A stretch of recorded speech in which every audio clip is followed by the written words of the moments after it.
을 받아 주옵소서. 우리 가운데 임재하여 주옵소서. 주의 크신 은혜를 내려 주옵소서. 우리의 예배를 받아 주옵소서.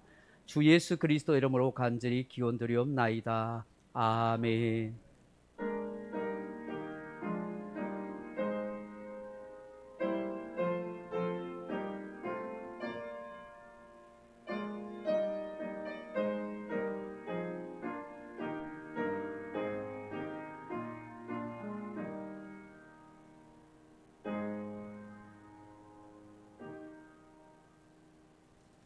찬송 36장 하나님 앞에 올려드리겠습니다. 찬송가 36장입니다.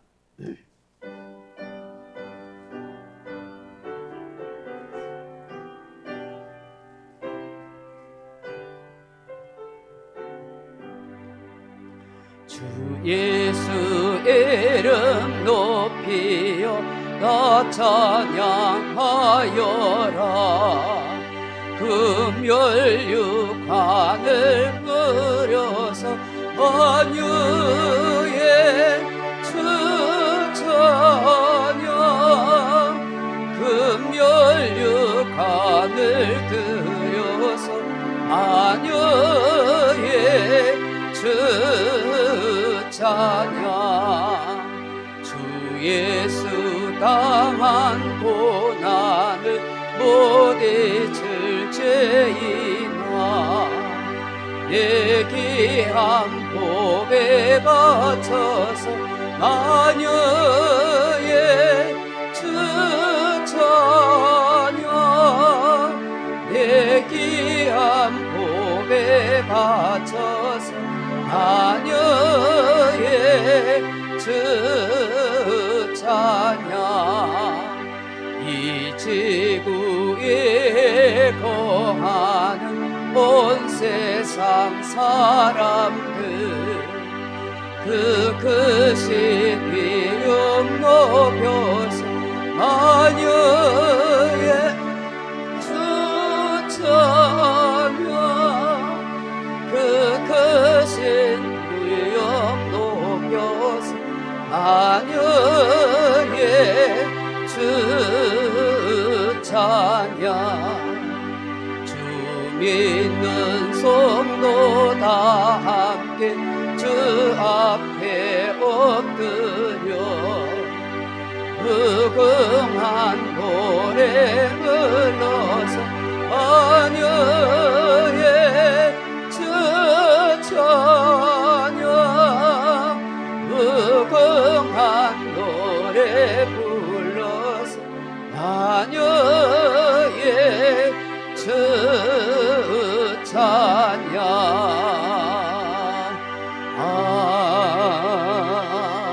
아멘. 사도신경 신앙고백 드리겠습니다. 전능하사 천지를 만드신 하나님 아버지를 내가 믿사오며 그 외아들 우리 주 예수 그리스도를 믿사오니 이런 성령으로 잉태하사 동정녀 마리아에게 낳으시고 본디오 빌라도에게 고난을 받으사 십자가에 못 박혀 죽으시고 장사한 지 사흘 만에 죽은 자 가운데서 다시 살아나시며 하늘에 오르사 전능하신 하나님 우편에 앉아 계시다가 저로서 산자와 죽은 자를 심판하러 오시리라. 성령을 믿사오며 거룩한 공예와 성도가 서로 교통하는 것과 죄를 사하여 주시는 것과 몸이 다시 사는 것과 영원히 사는 것을 믿사옵나이다. 아멘. 찬송가 맨 뒤쪽에 보시면 교동문 28번이 있습니다. 시편 63편입니다. 교동문 28번입니다.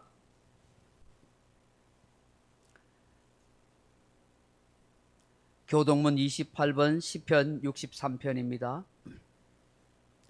하나님이여 주는 나의 하나님이시라. 내가 간절히 주를 찾되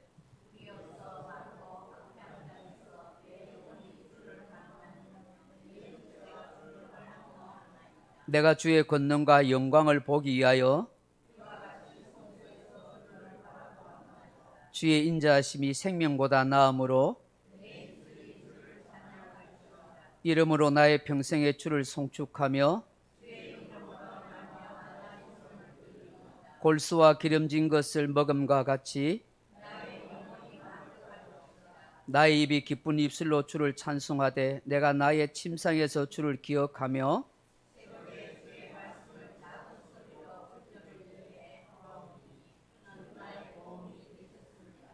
내가 주의 날개 그늘에서 즐겁게 부르리이다. 아멘. 찬송 369장 한 장 더 올려드리겠습니다. 369장입니다.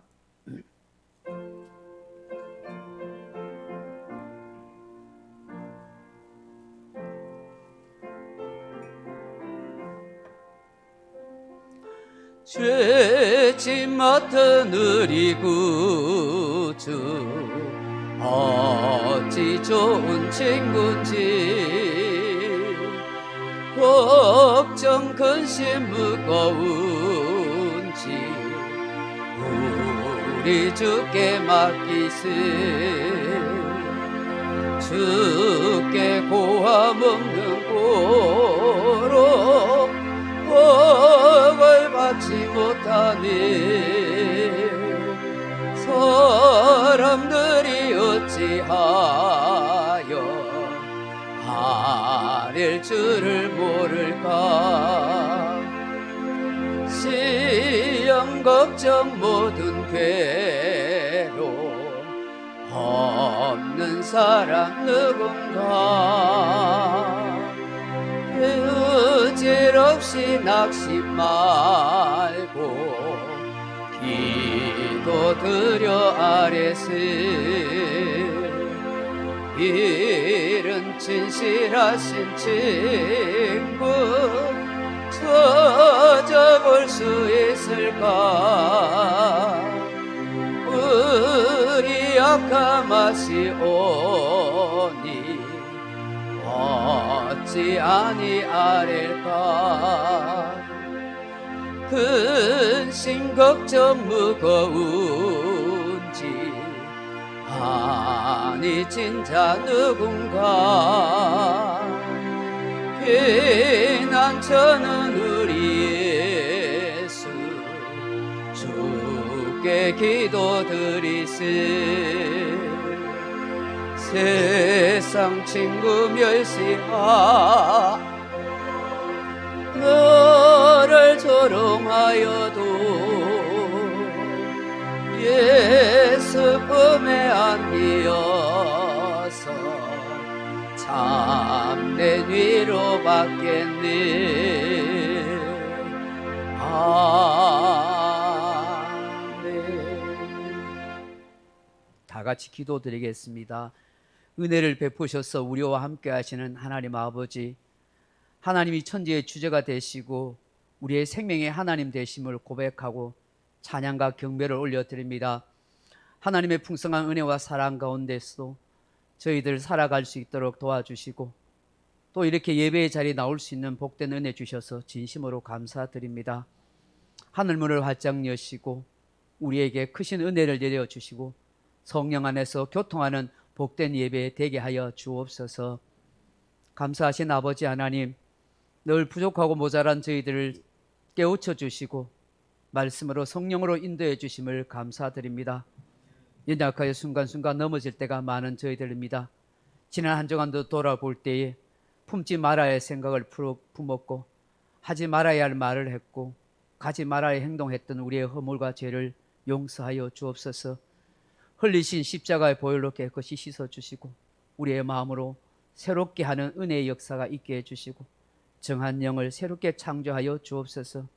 아버지 믿음으로 바로 살고 싶습니다. 이 혼미한 시대 속에서 영적으로 깨어있는 크리스찬이 되게 하시고 세상 사상과 물결에 흔들리지 않도록 말씀대로 하나님 뜻대로 살아가는 우리들 되게 하여 주옵소서.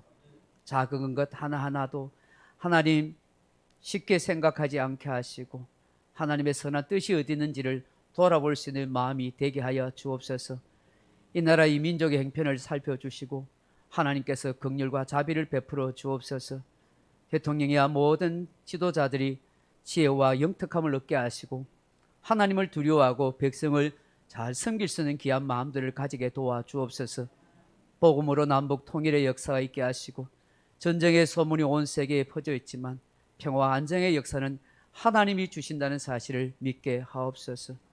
자비하신 아버지 하나님, 군문으로 직장으로 학업으로 떠나 있는 사랑하는 자녀들 어디에 있든지 보살펴 주시고 신앙을 잃어버리지 않도록 하나님이 은혜를 더하여 주옵소서.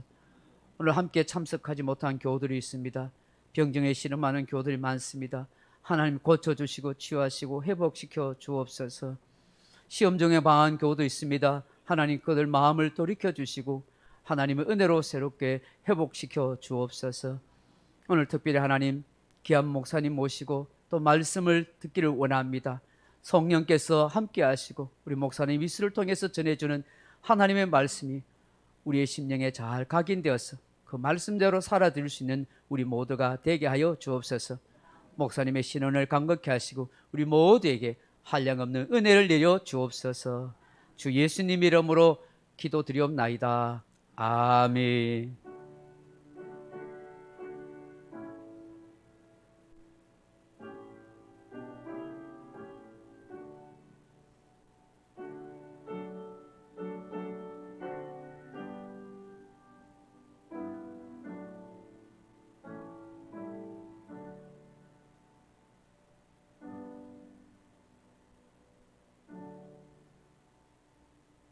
오늘 우리에게 주실 하나님의 말씀은 마태복음 7장 13절로 14절 말씀입니다. 마태복음 7장 13절로 14절 말씀입니다. 제가 가진 성경은 신약성경 10페이지 마태복음 7장 13절에 14절 말씀입니다. 우리 찾으셨으면 한 목소리로 같이 읽어보겠습니다. 시작. 좁은 문으로 들어가라. 멸망으로 인도하는 문은 크고 그 길이 넓어 그리로 들어가는 자가 많고 생명으로 인도하는 문은 좁고 길이 협착하여 찾는 자가 적음이라. 아멘. 우리 heb시와 찬양팀과 함께 찬양으로 영광 돌리겠습니다.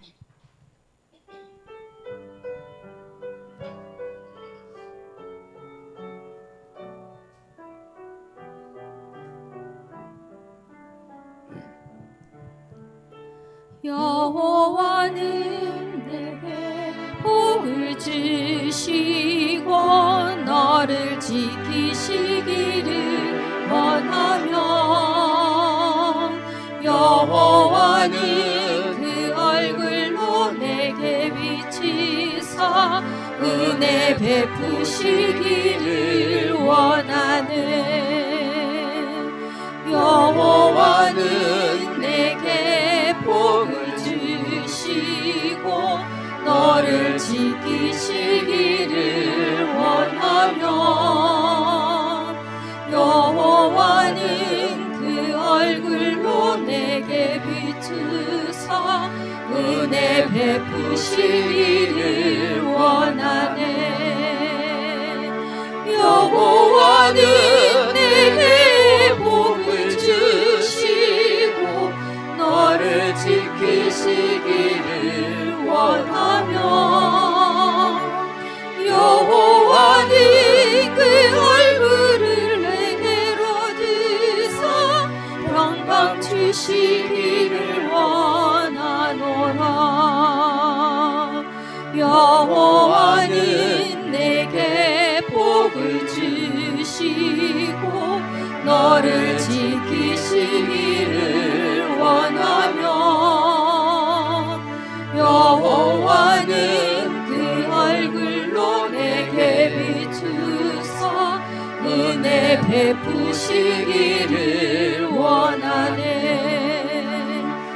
여호와는 내게 복을 주시고 너를 지키시기를 원하며 여호와는 그 얼굴로 내게 비추사 은혜 베푸시기를 원하네. 여호와는 내게 복을 주시고 너를 지키시기를 원하며 여호와는 그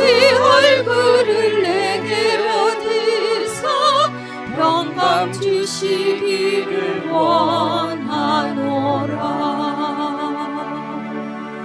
할렐루야. 오늘 예배 오신 모든 분들을 진심으로 주의 이름으로 환영합니다. 오늘 우리 이강호 목사님은 저의 신학교 스승이시고 은사이시고 제가 제일 존경하는 목사님 중에 한 분이십니다. 30몇 년 전에 이렇게 신학교 공부도 하고 배웠는데 목사님 오늘 저를 보시면서 이런 말씀, 옛날이나 여전하네 이러더라고요. 그렇지 않은 것 같은데 30 초반에 내와 60이 다 된 제가 어떻게 같을 수 있겠습니까만은 목사님이 귀하게 또 이렇게 말씀해 주셨습니다. 오늘 목사님 말씀, 좁은 문을 지난 영원한 천국이라 하는 제목으로 말씀의 은혜를 이렇게 같이 나누었으면 좋겠습니다. 우리 목사님 환영해 주시면 감사하겠습니다.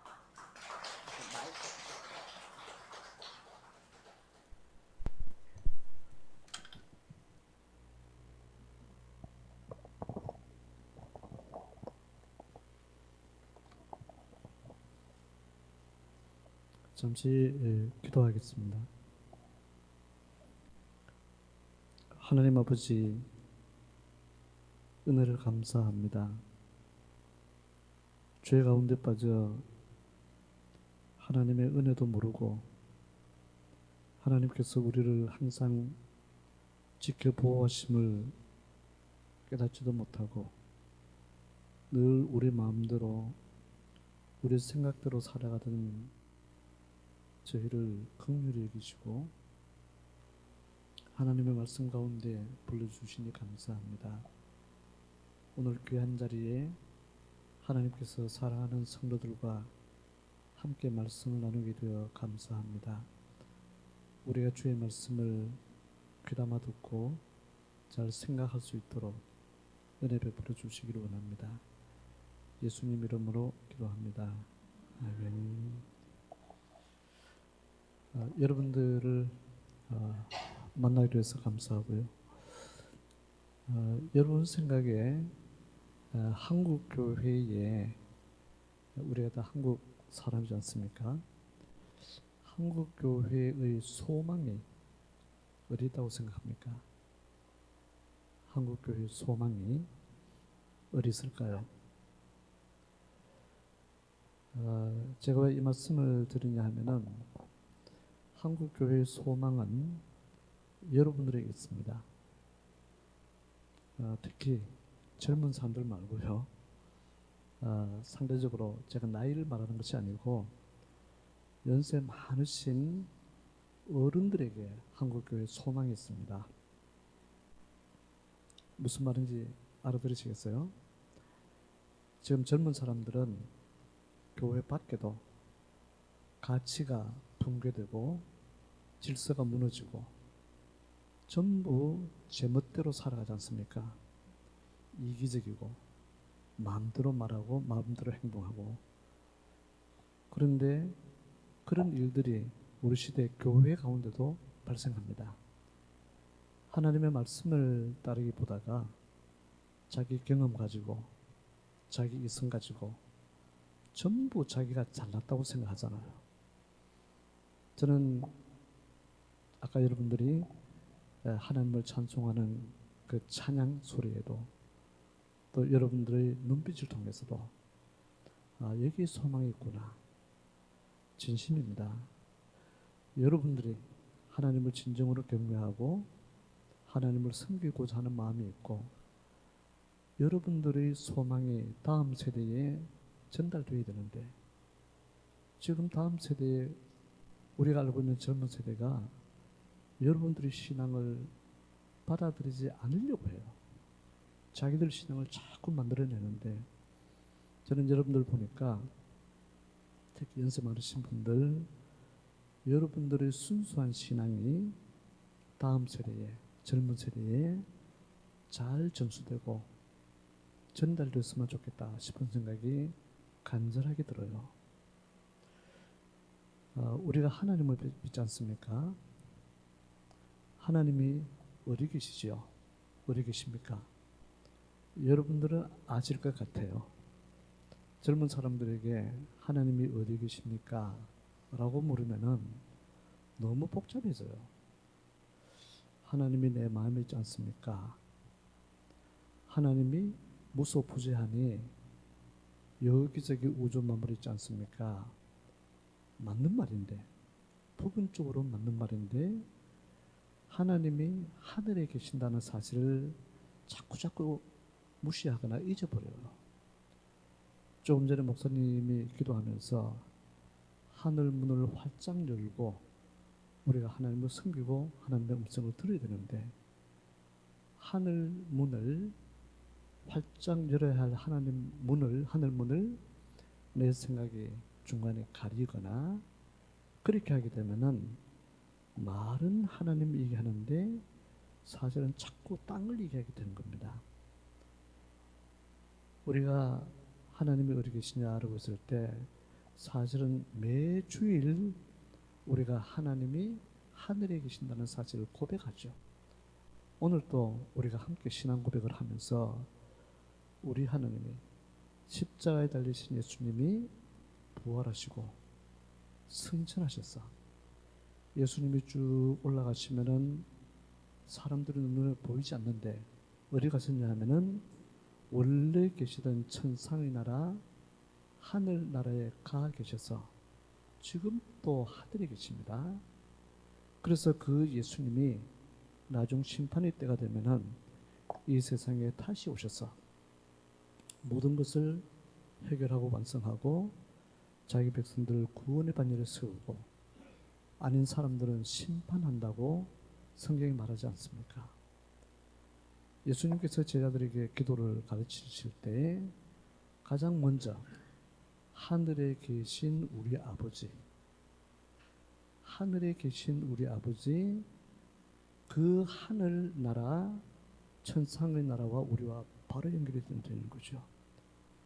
그 때문에 우리는 늘 천상의 나라를 내왕하는 사람입니다. 항상 땅에 살지만은 땅에만 사는 것이 아니고 하늘에 있는 하나님의 나라와 늘 오가는, 우리가 구약 성경에 보게 되면은 여러분들이 잘 아는 것처럼 야곱이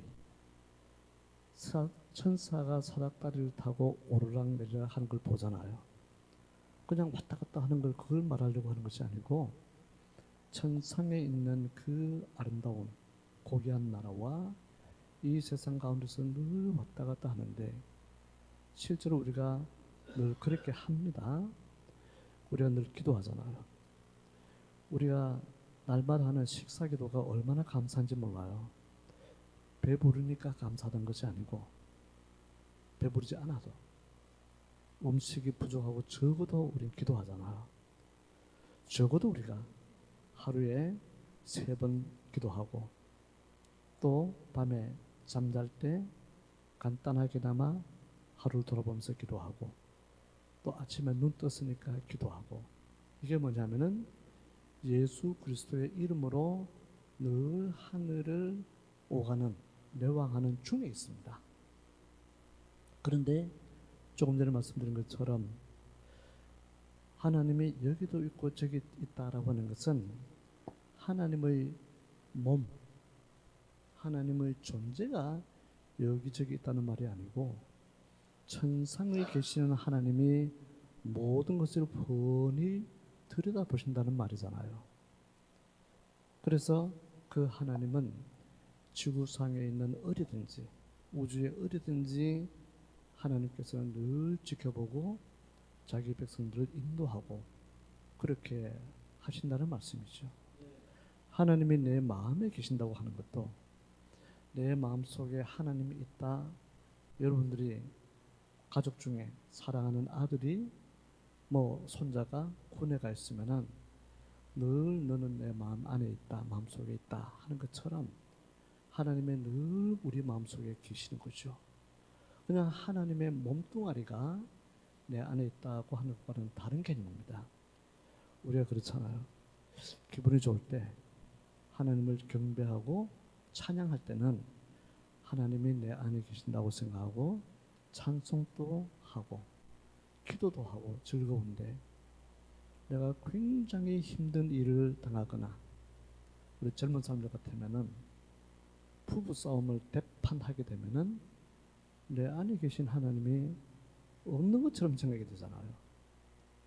그래서 하나님이 내 안에 계신다라고 하는 것은 하나님의 존재가, 내가 하나님을 쫓아냈다가 기본적으로 때는 받아들였다가 이런 생각이 아니고, 살아계신 하나님이 우리 가운데 늘 함께 계셔서 내가 즐거울 때나 내가 힘들 때나 괴로울 때나 아플 때나 하나님께서 나와 함께 계신다는 것을 늘 생각하는 것이 하나님이 내 안에, 우리 마음 속에 거하신다는 말씀이 된다는 거죠.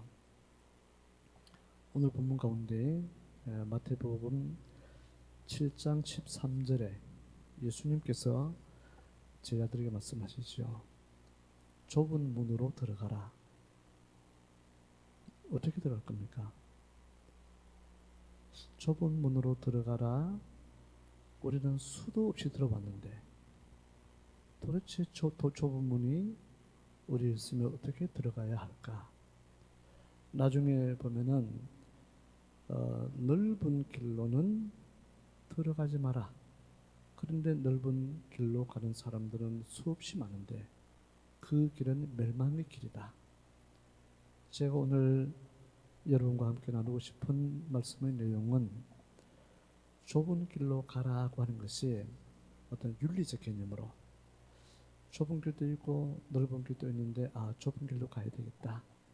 흔히 말하는 고행이라든지 아니면 윤리적으로 정말 내가 어떻게 살아야 된다든지 이런 개념이 아니고요.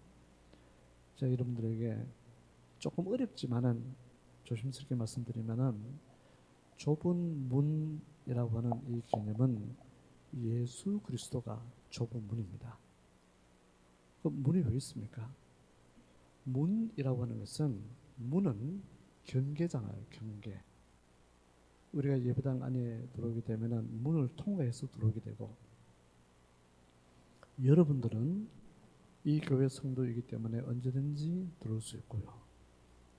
여러분 이외에 아무도 들어오지 못합니다. 저도 들어오지 못해요. 제가 이 예배당 문을 들어오면서 목사님이나 여러분들에게 아무런 허가 없이 내 마음대로 들어오면은 뭐가 되는 겁니까? 강도가 되는 거죠. 도둑이 되는 거죠. 왜 남의 집에 들어오느냐 하는 것이고, 여러분들은 여러분들의 교회 예배당, 여러분들의 집이기 때문에 자연스럽게 들어오죠. 사실은 들어와야 됩니다. 저는 들어오면 안 되고요. 저 외에도 대한민국의 어느 누구도 이 문 안으로 들어오지 못합니다. 허락 없이는. 심지어는 이 경찰이든지 아니면 법원의 판사나 검사를 할지라도 허락을 받아서 들어오는 것이지 함부로 들어오지를 못해요. 그런데 여러분들은 자연스럽게 들어오는 것이고 또 안 들어오면 안 되고, 그래서 문이라고 하는 것은 경계인데, 예수님께서 내가 좁은 문이다 라고 했을 때 문만 말하는 것이 아니고 그 좁은 문 너머에 뭐가 있는가를 생각하게 되잖아요. 그래서 그 좁은 문 너머에 있는 것이 천상의 나라 천국이에요. 아까도 말씀드린 것처럼 우리가 이 세상에 살지만은 늘 천상의 나라, 그래서 우리의 소망은 하늘에 있는 것이고요.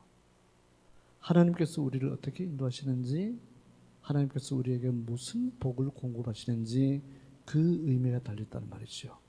다시 한번 말씀드립니다. 좁은 문으로 들어가라 라고 하는 것은 우리가 생각할 때 저런 문이잖아요. 그런데 예수님께서는 내가 좁은 문이다. 나 이외에 모든 것은 넓은 문이어서 제멋대로 다녀도 된다. 이렇게 말하고 있는 거예요. 그러니 본문 말씀의 13절 다시 한번 봅시다. 좁은 문으로 들어가라. 이건 명령입니다. 좁은 문으로 들어가는 것이 너에게 좋다, 유익하다가 아니고 좁은 문으로 들어가라. 멸망으로 인도하는 문은 크고 그 길이 넓어 그리로 들어가는 자가 많다. 원래 인간의 존재가 인간이 뭐냐면은 자기의 살 길을 찾아 나서는 존재이지 않습니까? 모든 인간은 태어나서 자라고 철이 들면은 어떻게 살까? 뭘 하면서 뭘 먹고 어떻게 살까? 우리도 마찬가지잖아. 세상에 살면서 늘 어떻게 살까라고 생각하는데 인간들은 죄에 빠진 인간들은 자기도 모르는 사이에 자꾸 자기 길을 만들어요. 여러분들은 연세 많으신 어른들은 살아오면서 많은 길을 만들어 봤잖아요. 조금 어렵고 실패하면은 하늘이 무너지는 것 같고 뭔가 성취하는 것 같으면은 모든 것이 내 것 같고 늘 들쭉날쭉하고 왔다 갔다 하는데 그래서 인간들은 원래 죄에 빠진 인간들은 내 길을 내가 만들고 이걸 좀 고상한 말로 하게 되면은 인간들은 나의 길을 내가 개척하는 거죠. 그런데 길은 개척하는 것이 아니고 이미 존재한다는 말이죠. 계속해서 이 건물 안에 문을 또 만들고 하는 것이 아니고 문이 있다는 말이잖아요. 그 때문에 예수님께서는 제자들을 향해서 좁은 문으로 들어가라. 요한복음 10장 1절 7절 보게 되면은 예수님께서 하시는 말씀이 나는 양의 문이다 라고 말씀하세요. 요한복음 10장 7절입니다. 예수님께서 목자이고 예수님이 내가 곧 양의 문이다 라고 하는 것은 목자가 양을 어디로 이끌어가죠? 푸른 초장으로 인도하잖아요. 그런데 그 푸른 초장이 이 세상에는 사실 정말 완벽한 평화가 있는 푸른 초장은 이 세상에는 없습니다. 많은 사람들이 푸른 초장을 만들기 위해서 애를 쓰고 나무도 심고 꽃도 심고 하지만은 이 세상에 존재하는 모든 것들은 문제가 있고 일시적이에요. 이걸 우리가 현상적이라고 하죠. 분명히 뭐가 있는데 사람들이 그걸 만들기 위해서 길을 만들고 추구하고 그렇게 하는데 실컷 해놓고 보니까 참 허무하다, 허망하다. 그런데 예수님께서 목자이면서 자기 양떼를 어디로 인도하시냐면은 예수 그리스도 문이신 그리스도를 통해서 천상의 나라로 인도하시는 거죠. 그래서 다시 마태복음 7장 13절을 보면은 좁은 문으로 들어가라. 너희는 그렇게 해야 된다. 그런데 멸망으로 인도하는 문은 크고 그 길이 넓다. 길이 넓고 많기 때문에 편안하게 가면 되잖아요. 조금 우리가 좀 더 구체적인 얘기를 하면 이런 거죠. 길이 넓으면 서로 인간들이 의논을 해요. 이리 갈래 저리 갈래. 또 그중에 어떤 사람은 내가 이리 가보니까 정말 좋더라. 그렇게 하니까 사람들의 생각이나 주관이나 경험에 의해서 사람들이 계속 움직이는데 성경에서는 그게 곧 멸망의 길이라고 얘기를 합니다. 그런데 죄에 빠진 인간들이 가장 가로막혀서 모르는 게 뭐냐면은 멸망에 대한 개념이 없는 거예요.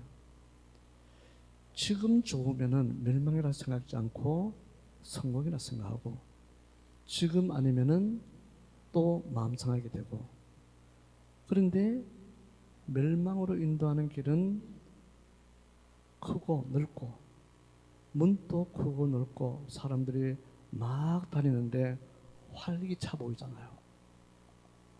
활기차 보입니다. 사람들이 봤을 때 부러워하기도 하고 좋아하기도 하고 그런데 예수님께서는 좁은 문으로 들어가라고 하는 것은 인간들의 판단이나 인간들의 의논하는 것이 아니고 하나님께서 정하신 그리스도의 몸을 통해서 들어가라. 다른 선택 여지가 없습니다. 우리가 만드는 것도 아니고 우리가 특별히 어떻게 연구해서 뭐 이렇게 만들어낸 것이 아니고 하나님께서 예비하신 그 좁은 문으로 들어가라 하는데, 그래서 14절에 보면은 생명으로 인도하는 문은 좁고 길이 협착하다. 생명으로 인도하는 길은 좁다라고 하는 말은 사람들이 탐낼 만한 그런 화려하거나 호사스러운 그런 길이 아니고, 좁기 때문에 사람들은 관심을 가지도 않고 사람들은 그리 가기를 원하지도 않고, 그래서 생명으로 인도하는 이 생명이라고 하는 것이, 저는 여러분들에게 강조하고 싶은 것이, 생명이라고 하는 것이 천상에 존재하는 겁니다. 이 세상의 것 말고요. 그래서 생명으로 인도하는 문, 예수 그리스도, 양의 문이신 그 예수님께서 본인이 길이고 본인이 그 문인데, 그 문은 좁고 길이 협착하기 때문에 찾는 이가 적다. 이 말은 뭐냐면은, 찾는 이가 적다라고 하는 것은 무시하는 거잖아요. 무시하는 겁니다. 성경 말씀 다른 곳에 한번 더 보도록 하겠습니다. 요한복음 한번 펼쳐 보실까요? 요한복음 14장 6절 말씀인데, 여러분들이 잘 아는 말씀이지요. 제가 한번 보겠습니다. 같이 한번 읽어볼까요? 같이 한번 읽어봅시다. 요한복음 14장 6절 시작. 예수께서 가르치되 내가 곧 길이요 진리요 생명이니 나로 말미암지 않고는 아버지께로 올 자가 없느니라.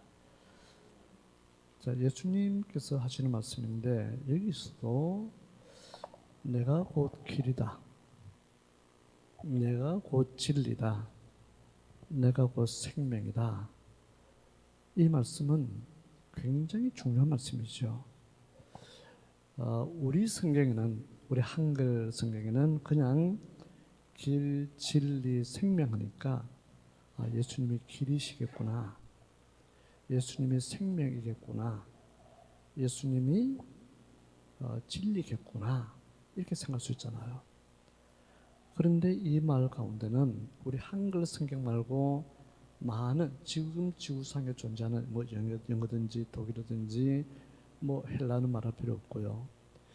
거기서는 뭐냐면은 예수님이 하시는 말씀이 내가 유일한 길이다, 나 외에는 길이 없다는 겁니다.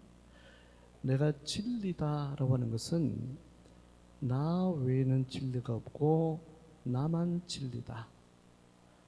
내가 생명이라고 했을 때 이 세상에는 생명이 없고 나만 생명이다 라고 하는 선언적 의미를 지니게 됩니다. 그래서 요한복음 14장 6절 하반절을 보면은 나로 말미암지 않고는 아버지께로 올 자가 없다라고 하잖아요. 예수님으로 말미암지 않고는 아버지, 아까 잠시 말씀드린 것처럼 예수님께서 하늘에 계신 우리 아버지라고 했을 때 그 아버지께, 하늘에 계신 내 아버지께로 올 수 있는 길은 나밖에 없다, 나밖에 없다고 말씀하시는 거예요. 그래서 예수님께서 내가 길이다 라고 하는 것이, 우리가 오늘 본문 가운데서 말씀드린 것처럼 마태복음 7장에서 말씀드린 것처럼 내가 좁은 문이고 내가 문 너머의 길이기 때문에 나 외에는 길 아니다고 하는 거예요. 그래서 우리는 길을 바로 찾아서 올바른 문으로 들어가서 천국으로 나가기 때문에 우리는 참 복된 사람이에요. 여러분들이 세상에 봤을 때 성공하고 출세한 사람 많잖아요. 부자도 많고 뭐 그야말로 내놓으라 하는 사람 많은데, 그 사람들이 전부 길을 잃고 헤매는 사람이에요. 우리가 복된데, 이건 절대로 상징 아닙니다. 우리가 복되다 하자가 아니고, 우리는 복되고, 하나님을 알지 못하는 사람들은 세상에서 아무리 출세하고 아무리 권세를 잡고 아무리 부유하고 아무리 건강해도 길을 올바른 길을 찾지 못하고 문을 찾지 못해서 세상에서 헤맨다라고 하는 것은 그건 참 불쌍한 건데, 우리가 신앙이 어리면은 불쌍한 사람들이 부럽게 보이고 불쌍하지 않는 사람이 좀 안 되게 보이고, 그건 아닙니다. 저는 진심으로 여러분들이 가장 복되고 우리 이상으로 우리가 신앙 고백을 통해서 하나님을 알고 믿기 때문에 우리보다 복된 사람은 세상에 존재하지 않습니다. 물론 우리뿐만 아니고 하나님을 믿고 아는 모든 사람들이 그런 거죠. 그래서 요한복음 14장 6절에서 내가 길이다라고 선포하잖아요. 예수님이 천상을 향한 길입니다. 밖에 많은 길, 이런 길 말고요. 천상을 향한 내 아버지께로 통하는 그 유일한 길은 나다. 아니면은 전부 멸망이다라고 선언하는데, 그 다음에 내가 진리라고 하잖아요. 진리가 뭔지 아시죠? 이 세상에 진리가 있습니까 없습니까? 많습니까? 말씀이 진리죠. 말씀이 진리고, 우리 젊은 청년들 한번 불러봅시다. 여기 제가 젊은 청년 하는 것은 60살 이하는 젊은 청년입니다. 이 세상에 진리가 있습니까 없습니까?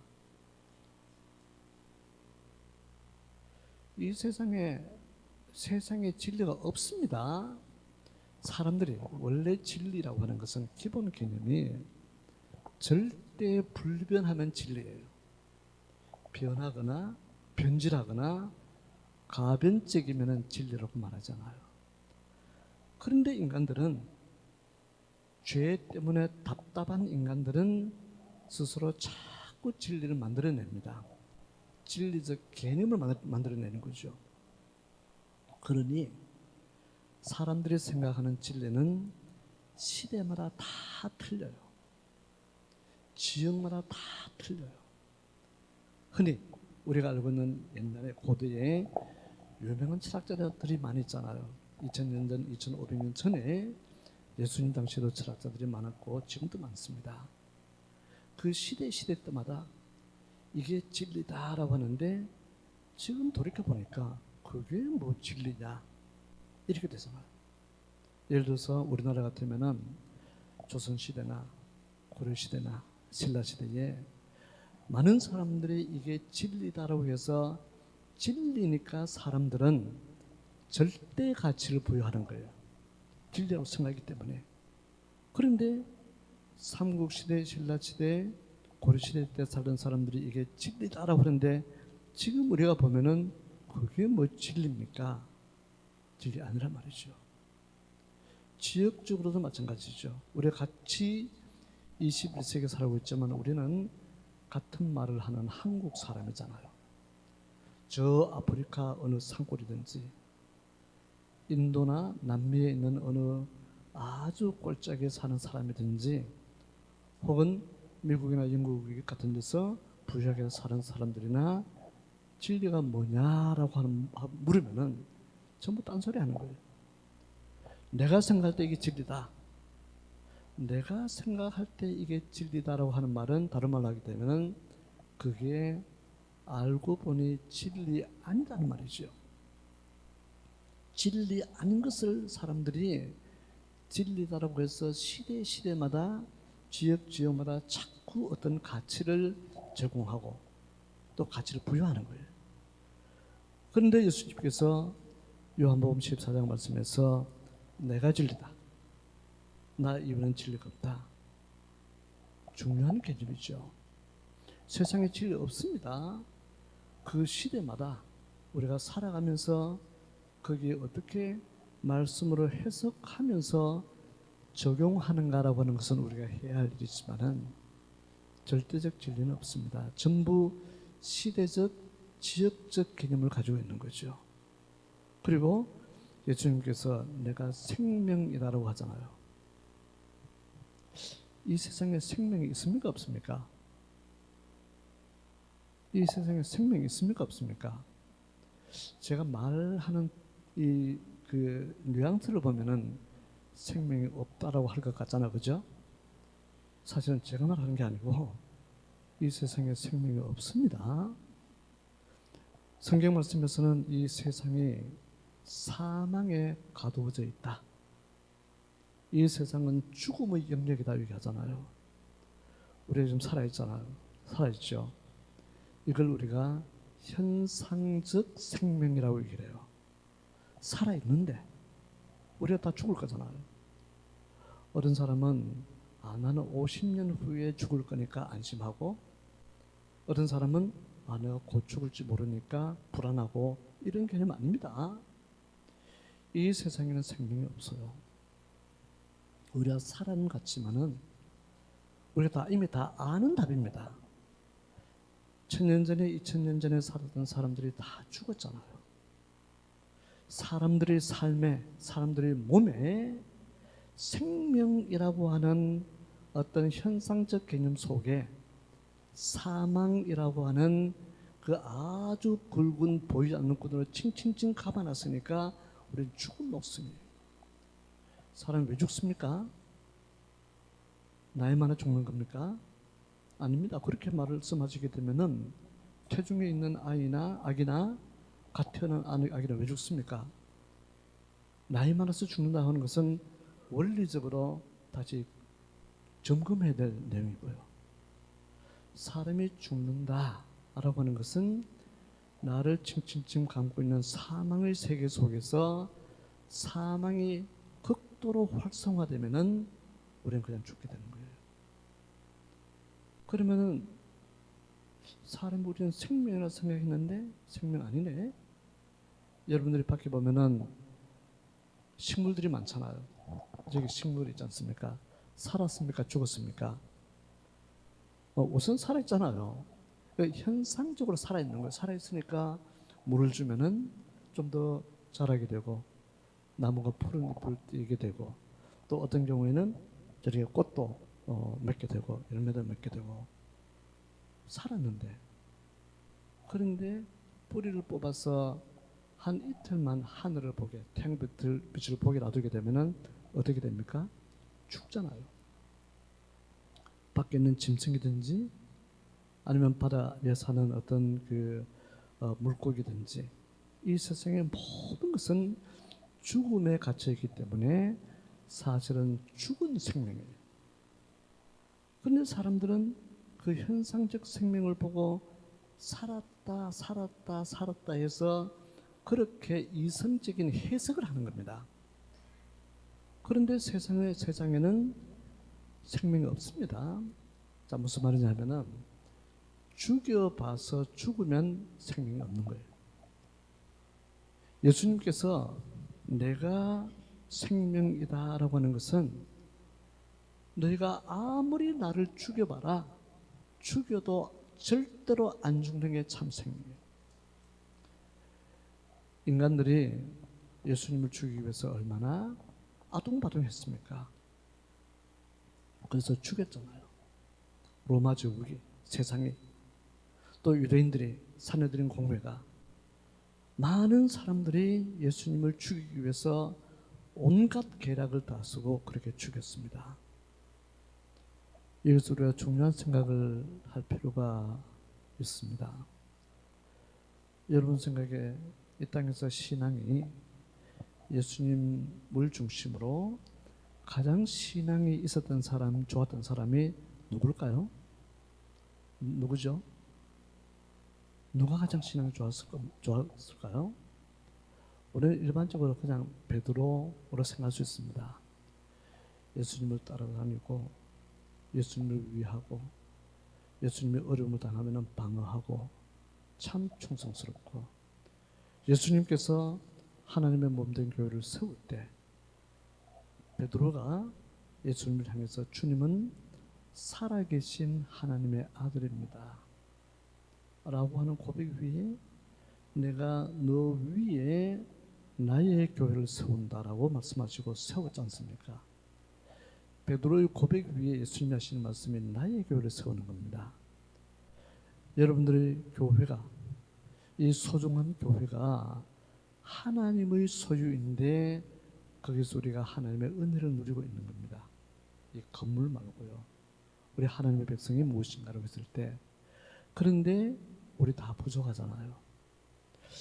우리가 나는 부족하다라고 하는 것도 우리가 원리적으로 잘 생각을 해야 될 것 같습니다. 그 신앙이 좋은 베드로가 예수님이 십자가에 달려 돌아가시기 전에 다른 제자들은 다 도망가는데 베드로는 목숨을 내놓고 따라가잖아요. 선생님 지켜보려고. 하나님의 아들인 예수님을 지켜보기 위해서 쭉 따라가는데, 그런데 어떤 사람이 베드로를 보고 너 저 예수를 따라다니는 사람 아니냐? 너 저 사람 잘 알지 않느냐? 너 저 사람과 한패 아니냐? 라고 했을 때 베드로가 나는 아니다. 나는 모른다. 결국은 내가 저주를 하면서 내가 저 예수를 알면은 내가 천벌을 받아도 좋다. 그런 베드로를, 제가 무슨 말씀을 드리려고 하냐면은 우리 모두가 베드로의 신앙보다가 훨씬 못한 신앙을 가진 사람들이에요. 여러분들 생각에 사랑이 뭔지 아세요? 사랑? 지금 지구상에 우리 현대에 거의 유일하게 남아있는 사랑이 부모가 자식을 사랑하는 거예요. 부부 사랑도 좀 다릅니다. 여러분 부부 사랑해야 되죠. 형제 사랑도 좀 다릅니다. 형제 사랑해야 되죠. 진짜 사랑은 뭐냐면은 우리 모두가 예외 없습니다. 내 자식이 어려움을 당하면은 어떤 질병이라든지 아니면 뭘 했기 때문에 정말 어려운 궁지에 빠지면은, 죽을 지경에 빠지면은, 사형을 당해야 되면은 우리 모두는 뭐냐면은 네 대신에 내가 죽을게. 예외 없습니다. 설명 안 해도 원래 그렇잖아요. 내 자식이 사형을 당하거나 잘하고 못하기 문제가 아니고요. 내가 대신 죽겠다. 이게 계획적으로 죽을 수 있는 거죠. 우리 인간들이 다른 사람을 위해서 죽을 수 있습니다. 그러나 그것은 감각적으로, 순간적인 판단으로, 임기응변적으로 내가 죽겠다. 이래서 자동차가 막 오는데 어린 아이가 있으면 구하기 위해서 뛰어들었는데 그 아이는 살고 내가 죽잖아요. 계획적 아니에요. 그런데 자식을 위해서는 계획적으로 내 생명을 내어놓을 수 있는데, 우리가 예수님의 사랑을 얘기했을 때 예수님께서는 하나님의 아들인데 하나님께서 자기 아들을 끔찍한 고통에 내어주고, 그런 가운데 왜 예수님을 죽음 가운데 내어주느냐 하면은 왜 그랬겠죠? 우리를 살리려고. 우리 인간이 그렇잖아요. 누구든지 나에게 잘하는 사람은 내가 구할 마음이 있어요. 이건 인간의 본능입니다. 나에게 잘해주고 내가 고맙게 생각하는 사람에게는 뭐든지 할 수 있는데, 맨날 나에게 욕하고 나에게 침뱉고 나를 때리고 그런 사람을 위해서 내가 중요한 것을 내줄 수 없단 말이죠. 그런데 우리가 주님을 알기 전에, 예수님을 알기 전에 우리는 하나님의 말씀에 잘 순종하는 우리가 아니었고, 오히려 하나님은 우리를 사랑하시는데 우리는 나 예수님 모른다. 예수님이 누구냐? 조금 전에 말씀드린 것처럼 베드로가 나는 저 사람 모른다. 내가 저 사람 무슨 상관이냐? 그래서 심지어는 내가 저 사람을 안다고 하면은 내가 저주를 받아도 좋다. 그렇게 생각하는 세상에서 살았던 베드로가 그렇게 말하는데, 우리는 그보다 훨씬 못한 자리에서, 그런데 내가 하나님께 욕을 하고 하나님께 침을 뱉고 그렇게 했던 우리를 구원하기 위해서 하나님께서 친히 자기 독생자의 생명을 고통에 내어주고 죽음에 내어줬단 말이죠. 우리 인간으로는 불가능합니다. 우리가 여러분들 가운데 자식이 있으면은 누가 아무리 좋고 착하고 훌륭해도 저 아이 살리려고 우리 아이를 죽음에 내줄 수는 없잖아요.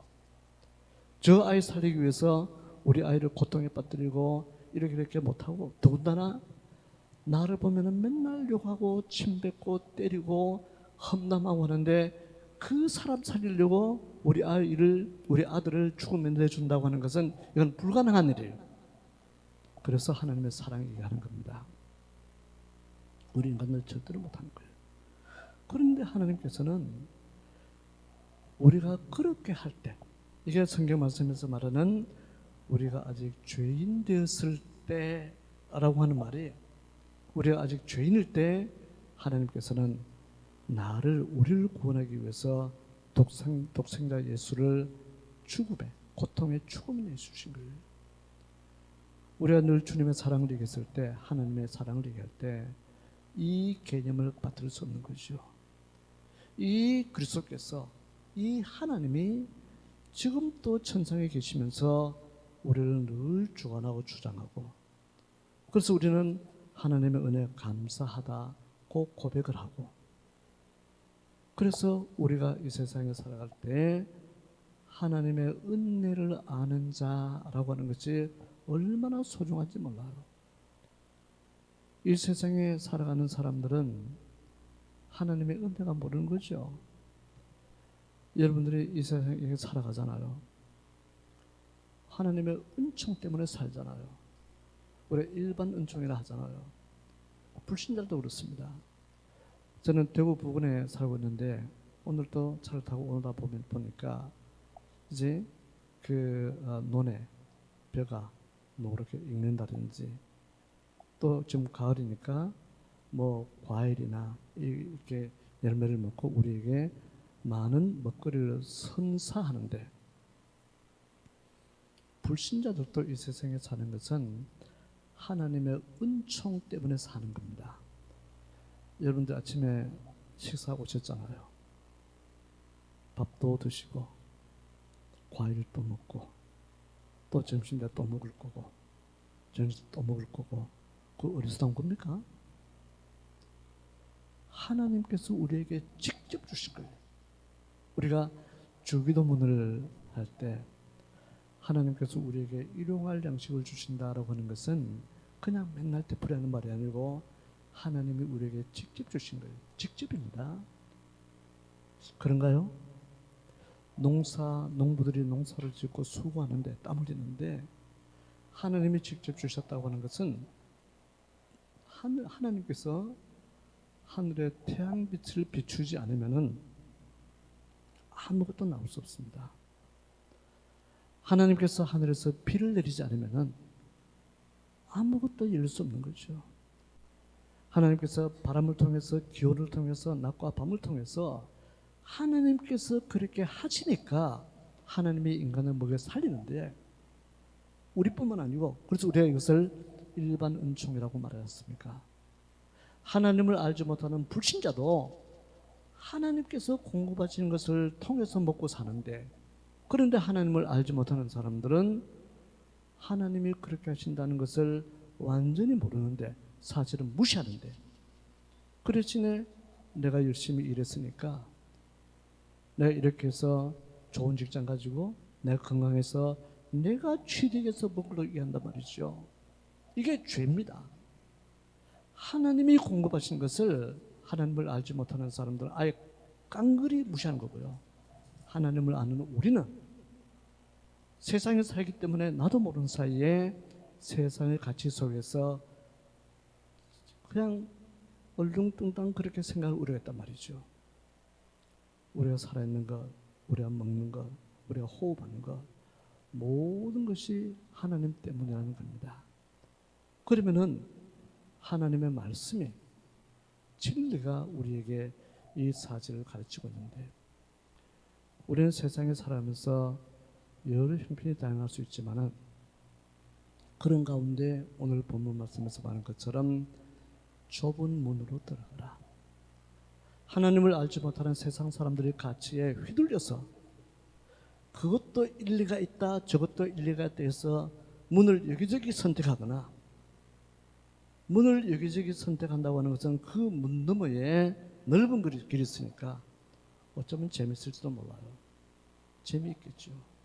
그런데 좁은 문으로 들어가게 되면은 천상에 맞닿아 있어서 세상이 말하는 재미는 상당히 감소되거나 작아질 수 있단 말이죠. 그래서 저는 오늘 여러분이나 저나 좁은 문으로 들어온 사람이에요. 이미 들어왔습니다.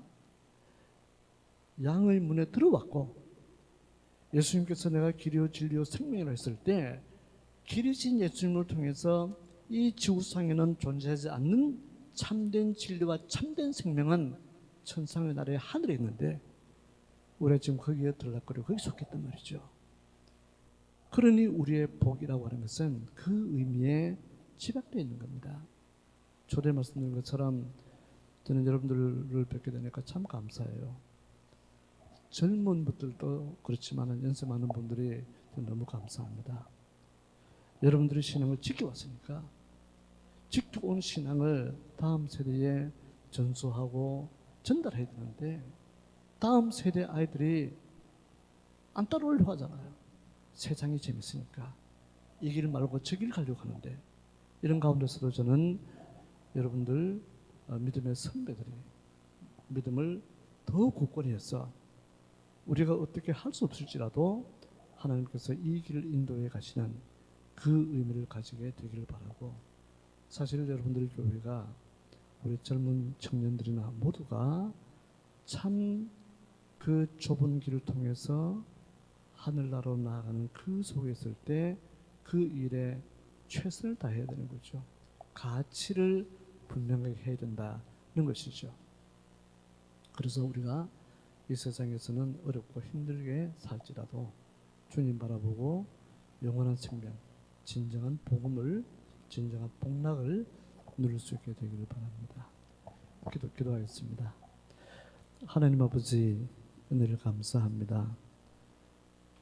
우리는 이 세상에 살아가지만 이 세상에 속한 자가 아니고 하나님을 알지 못하는 사람들이 이 세상의 것을 통해 만족하고 즐거워하려 할지라도 우리는 세상을 해석하는 가운데 하늘에 계시는 하나님, 천상에 계신 하나님, 하늘문이 활짝 열린 그 길을 통해 하나님과 교제하고 교통하는 가운데 하나님을 섬길 수 있도록 성령 하나님께서 도와주시기를 원합니다. 하나님 아버지, 특별히 소중한 교회를 기억하시고 목양하는 목사님과 온 성도들이 좁은 문을 통한 하나님을 향한 그 길에 늘 서로 위로하는 가운데, 격려하는 가운데 온전히 잘 걸어갈 수 있도록 주님이 인도하시기를 간절히 바라고 원합니다. 연세 많은 어른들이나 아직 상대적으로 젊은 성도들이 이 의미를 새기는 가운데 삶의 본질을 온전히 깨달을 수 있도록 은혜 베풀어 주시기를 원합니다. 예수님 이름으로 기도합니다. 아멘.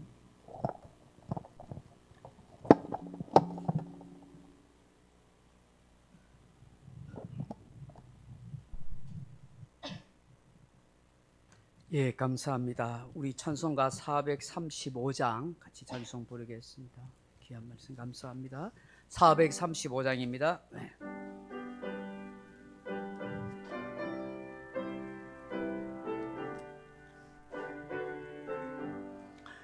나의 영원하신 기여 생명보다 귀하다. 나의 갈 길 다가도록 나와 동행하소서.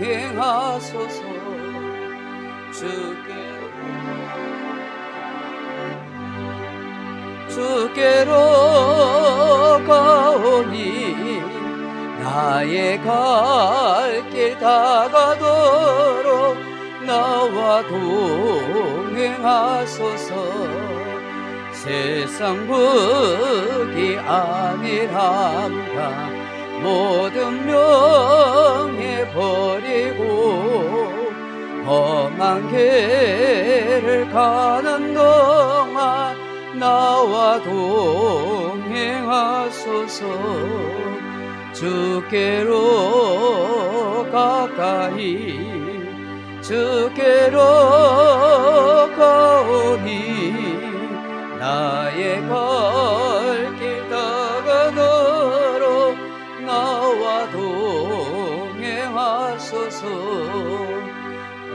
어두운 골짝 지나가며 험한 바다 건너서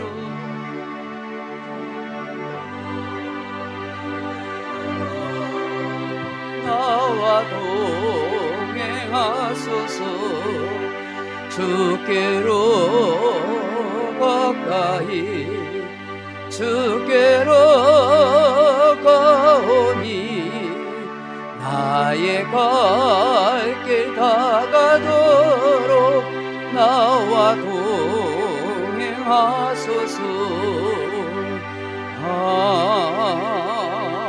아멘.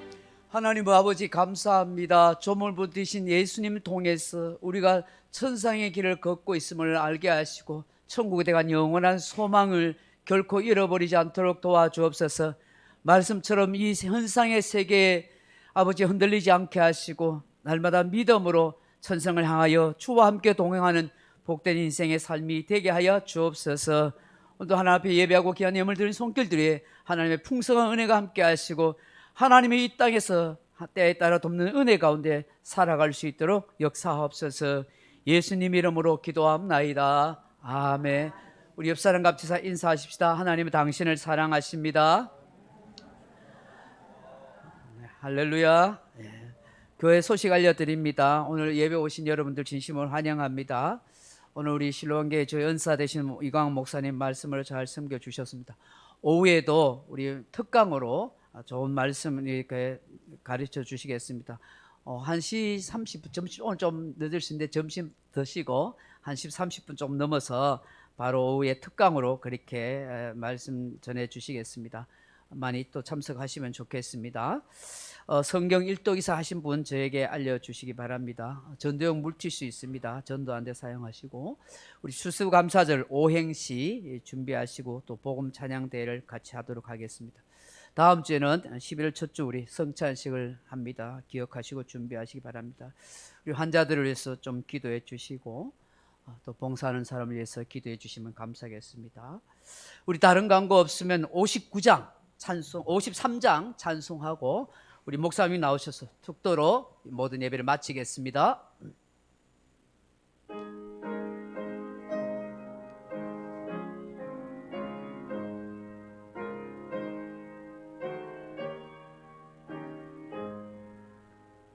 성전을 떠나가기 전 머리를 숙일 때 주께서 함께 계시고 복 내려 주소서. 집으로 돌아가는 길 주 동행하시고 내 모든 은행 십사를 다 지켜주소서. 거룩한 날이 다가고 저녁이 되도록 주님 맘에 빛대사 늘 계시옵소서.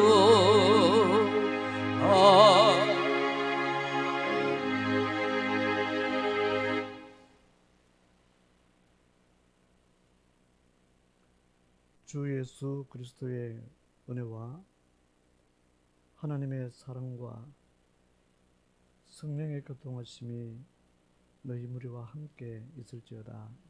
아멘.